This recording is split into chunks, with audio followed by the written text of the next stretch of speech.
అందరికీ నమస్తే. Welcome back to Mini's magic kitchen.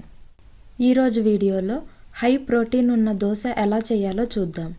జిమ్కి వెళ్ళే వాళ్ళకైనా, పిల్లలకు హెల్తీ బ్రేక్ఫాస్ట్ కావాలన్నా, డైట్లో ఉన్న వాళ్ళకైనా లేదా డయాబెటీస్ పేషెంట్స్కైనా ఇది ఒక బెస్ట్ ఆప్షన్ అండి. దీనికోసం నేను ముందుగా 2 కప్పుల శనగలు, 2 కప్పుల తెల్ల రాజ్మా, అలాగే 2 కప్పుల బఠానీల్ని ఓవర్ నైట్ కడిగి నానబెట్టుకున్నానండి.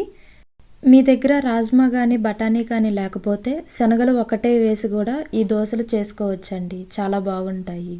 బీన్స్ మొత్తాన్ని ఇంకొకసారి నీట్గా వాష్ చేసుకొని మిక్సీ జార్లోకి తీసుకుందాం. ఇప్పుడు దీనిలో 1 ఇంచు అల్లం ముక్క, 4 వెల్లుల్లి రెమ్మలు, టేస్ట్కి సరిపడా సాల్ట్ వేసుకోవాలి. ఇప్పుడు దీనిలోనే 4 నుంచి 5 పచ్చిమిర్చి 2గా కట్ చేసి వేసుకోవాలండి. ఇక్కడ పచ్చిమిర్చి ఆప్షనల్, మీకు స్పైసీగా కావాలంటే యాడ్ చేసుకోవచ్చు. అలాగే 2 టీ స్పూన్ల జీలకర్ర కూడా వేసుకోవాలండి. జీలకర్ర వేసిన తర్వాత 1 గ్లాస్ వాటర్ యాడ్ చేసి మొత్తం అంతా బాగా నలిగే వరకు బ్లెండ్ చేసుకోవాలండి. బీన్స్ పూర్తిగా మెత్తగా గ్రైండ్ అయిన తర్వాత అదే పేస్ట్లో బియ్యం పిండి వేసి మళ్ళీ ఒకసారి బ్లెండ్ చేసుకోవాలండి.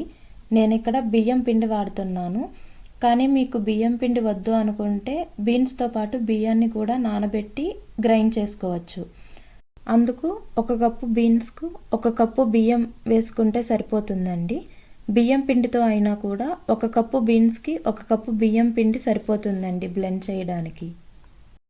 బాగా బ్లెండ్ అయిన తర్వాత దోశ బ్యాటర్ని ఒక బౌల్లోకి తీసుకొని 5 నుంచి 10 నిమిషాల వరకు ఫెర్మెంటేషన్కి సైడ్కి పెట్టుకోవాలండి. 10 నిమిషాల తర్వాత బ్యాటర్ కొంచెం మందంగా అవుతుందండి. అప్పుడు ఒకసారి గంటితో బాగా కలిపి కన్సిస్టెన్సీ చూసుకోవాలి. ఒకవేళ బ్యాటర్ కనుక గట్టిగా ఉంటే కొద్దిగా నీళ్లు యాడ్ చేసుకుంటే సరిపోతుందండి. ఇప్పుడు స్టవ్ మీద ప్యాన్ పెట్టి ప్యాన్ వేడైన తర్వాత లైట్గా ఆయిల్ రాసి 1 గంటి పిండి వేసి రౌండ్గా తిప్పాలండి. స్లోగా తిప్పుకోవాలండి, ప్యాన్ మొత్తం పట్టేలాగా తిప్పాలి. పిండి వేసిన వెంటనే తిప్పకూడదండి, ఒక 2 నుంచి 3 సెకండ్లు ఆగి అప్పుడు తిప్పాలి. దోశ కొంచెం సాఫ్ట్గా కావాలంటే కొంచెం మందంగా ఉంచుకోవాలండి. 5 నిమిషాలు కాలిన తర్వాత లైట్గా ఆయిల్ అప్లై చేసి ఇంకొక వైపుకి తిప్పుకోవాలి. ఈ దోశ బ్యాటర్తోనే ప్లెయిన్ దోశలే కాకుండా ఎగ్ దోశ కూడా వేసుకోవచ్చండి.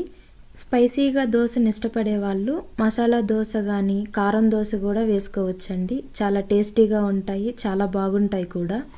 దోశ రెండో వైపు కూడా మీడియం ఫ్లేమ్ మీద 5 నిమిషాలు కాల్చుకుంటే సరిపోతుందండి. చూసారా, ఎంతో టేస్టీగా హెల్తీగా హై ప్రోటీన్ దోశ అయితే రెడీ అయిపోయిందండి. దీన్ని టమాటా చట్నీతో కానీ పల్లి చట్నీతో కానీ సర్వ్ చేసుకుంటే చాలా బాగుంటుందండి. చట్నీ లేకపోయినా దోశ ఒక్కటే అయినా తినేయొచ్చండి, అంత బాగుంటుంది.